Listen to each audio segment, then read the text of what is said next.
नमस्कार. कांदे पोहे म्हटलं की प्रत्येक महाराष्ट्रीयांचा जिव्हाळ्याचा खूप जवळचा संबंध असलेली गोष्ट. अगदी चवीने खाणारी, रोजच्या रोज नाश्त्याला जरी बनली तरी आवडीने खाणारी अशी ही गोष्ट आहे. कांदे पोहे महाराष्ट्रीयन घरात सगळ्याच घरात बनतात. हे लहान मुलांच्या टिफिनलाही दिले जातात. पण काय वेळी काय होतं, कांदे पोहे छान बनत नाहीत, वातड होतात, मऊसूद होत नाहीत, कधी कधी मोकळे होत नाहीत. तर आज मी असेच कांदे पोहे अगदी बाहेर स्टॉलवर जसे मिळतात तसे कसे बनवायचे ते दाखवलेले आहे. खूप छोट्या छोट्या टिप्स सांगितलेल्या आहेत, साहित्याचं प्रमाण सांगितलेलं आहे. त्यामुळे रेसिपी पूर्ण बघा. खूप मऊसूद आणि मोकळे असे तुमचे कांदे पोहे बनतील. तर रेसिपी पूर्ण बघा. आवडली तर चॅनलला नक्की सबस्क्राईब करा. चला तर मग रेसिपीला सुरुवात करूयात. तर पोहे बनवण्यासाठी आधी आपण ते भिजवायचे कसे ते दाखवणार आहोत. तर इथे मी 1.5 वाटी पोहे घेतलेले आहेत. साधारण 2 लोकांना पुरतील असे मी पोहे बनवून दाखवते. प्रमाण कळत नसेल तर मुठीने पोहे मोजून बघायचे. साधारण एका माणसाला 1.5 मूठ खूप होते. तर इथे 3 मूठ असे हे पोहे घेतलेले आहेत मी. जाड पोहे आहेत. कुठल्याही शेजारच्या दुकानात, किराणा मालाच्या दुकानात, तुम्हाला बिग बाजारमध्ये हे पोहे सहज उपलब्ध होतील. मी हे सुट्टेवाले पोहे आणलेले आहेत, कुठल्याही ब्रँडचे पोहे घेतलेले नाही आहेत. तर यामध्ये मी 1 ग्लास पाणी घालते आहे आणि हे पोहे आपण स्वच्छ धुवून घेणार आहोत. अगदी अलगद हाताने हे पोहे धुवून घ्यायचे आहेत, जास्त त्याला चिवळत बसायचं नाही. तर हे व्यवस्थित धुवून घ्यायचे. तुम्ही पाहू शकता यात किती घाण आहे. तर हे 2 ते 3 पाण्याने मी धुवून घेतलेत आणि हे असे चाळणीवर काढून घेतलेत. आता हे चाळणीवरती आपण असे हलवून घेणार आहोत, जेणेकरून हे सुट्टे होतील आणि यात काही पाणी राहणार नाही. आणि जरी पाणी असेल तरी ते खाली निथळून जाईल.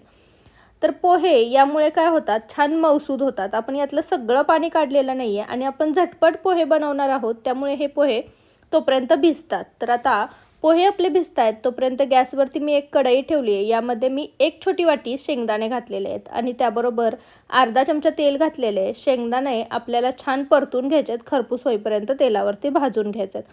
आता काही जणांच्या घरात शेंगदाणे पोह्यामध्ये अजिबात आवडत नाहीत, तर काही लोकांच्या घरात शेंगदाणे खूप जास्त आवडतात. तर तुमच्या आवडीनुसार तुम्ही पोह्यामध्ये शेंगदाणे कमी जास्त करू शकता.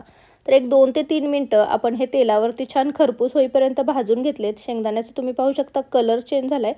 तर आता हेच शेंगदाणे आपण जे भिजवलेले पोहे त्यामध्ये काढून घेणार आहोत. आता सेम कढईमध्ये मी साधारण 1.5 चमचा तेल घालते आहे. आधीची कढई गरम होती त्यामुळे तेल गरम व्हायला वेळ लागत नाही. यामध्ये आपण 1 छोटा चमचा जिरे घालणार आहोत. मोहरी आवडत असेल तर तुम्ही थोडीशी मोहरीची फोडणी दिली तरीही चालेल. सोबतच यामध्ये आपण कढीपत्त्याची पाने घालणार आहोत. कढीपत्त्याची पानं आवश्यक घाला, त्यामुळे कांदे पोह्यांना फ्लेवर छान येतो. 3 मिरच्या मी अशा छोट्या आकारामध्ये कट करून घेतलेल्या होत्या, त्या यामध्ये घालणार आहोत आणि त्याआधी आपण परतून घेणार आहोत. मिरची व्यवस्थित परतली गेली की आपण यामध्ये कांदा घालणार आहोत. तर एक मध्यम आकाराचा कांदा मी उभा पातळ चिरून घेतलेला आहे, तो यामध्ये घालायचा आहे.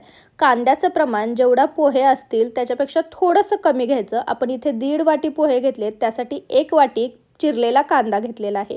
कांद्याचं प्रमाण थोडं जास्त असल्यामुळे कांदे पोहे खूप छान लागतात.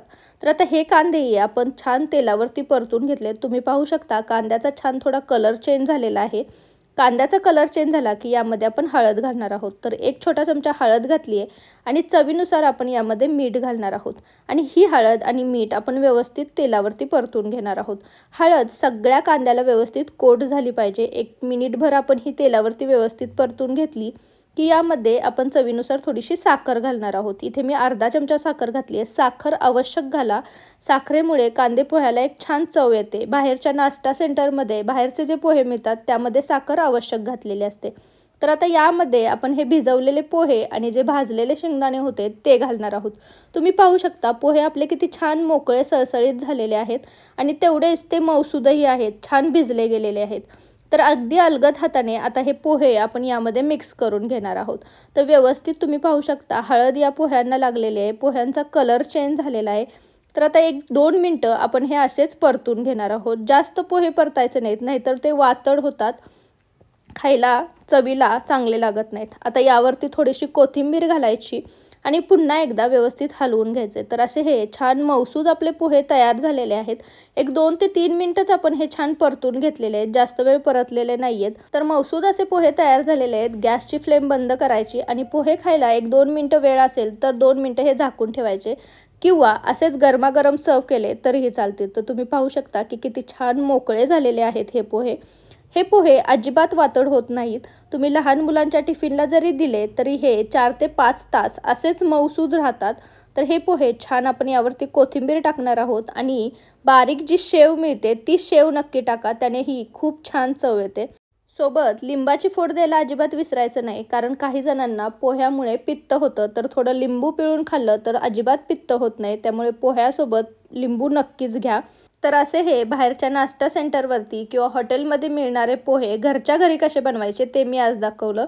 तर अशी ही छोटी छोटी सोपी टिप्स वापरल्या तर ही रेसिपी नक्कीच चांगली बनेल. तुम्ही असे पोहे नक्की बनवून पहा, कसे झालेले मला कमेंटमध्ये सांगायला विसरू नका.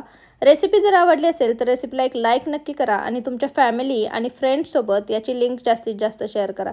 तुम्ही जर माझ्या चॅनलवर नवीन असाल तर चॅनलला नक्की सबस्क्राईब करा आणि जवळचे बेल आयकॉनही दाबा. त्याने माझ्या चॅनलवरच्या नवीन रेसिपींचे नोटिफिकेशन तुम्हाला मिळत राहतील. पुन्हा भेटू अशीच एक झटपट बनणारी रेसिपी घेऊन. तोपर्यंत थँक्यू.